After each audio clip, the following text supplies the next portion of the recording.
relief, and the UN Human Rights Commissioner says the UN Security Council has failed dismally over Syria. Speaking to the BBC, Navi Pillay said she'd repeatedly presented the Security Council with evidence of major human rights violations, but there was a lack of unity among the major powers.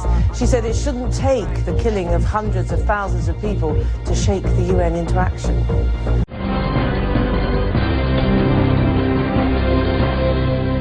United Nations and Arab League envoy to Syria, Lakhdar Brahimi, is planning to visit the country and ask its government to agree to a ceasefire.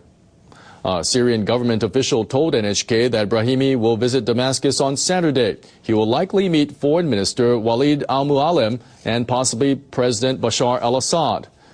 Brahimi has visited 7 neighboring countries since last week to call for a ceasefire during the Islamic Eid al-Adha festival.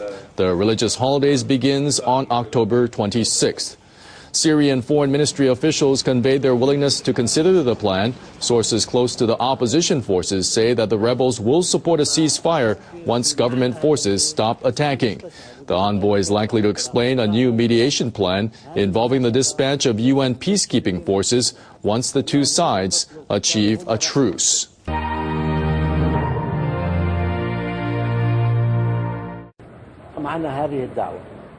The invitation to the ceasefire, if successful, will allow us to build upon a real truce, holding all fire, and eventually a political process which will help the Syrians solve their problems and allow them to rebuild the Syria they dream of. People are asking me who is going to monitor the ceasefire. My answer to them is no one. I call upon the Syrians to monitor themselves.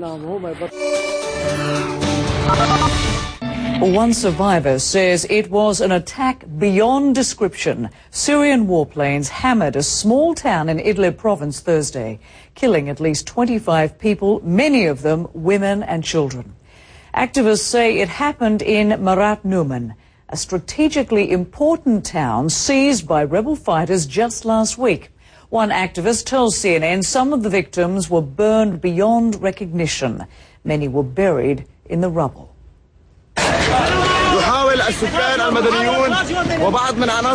And the search for survivors was frantic. In all, activists say at least 230 people were killed across Syria on Thursday.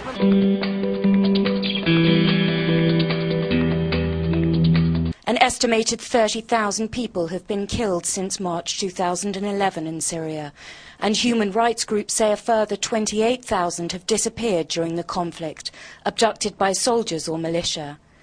As fighting intensifies throughout the country, forces opposing President Bashar al-Assad continue to post videos online.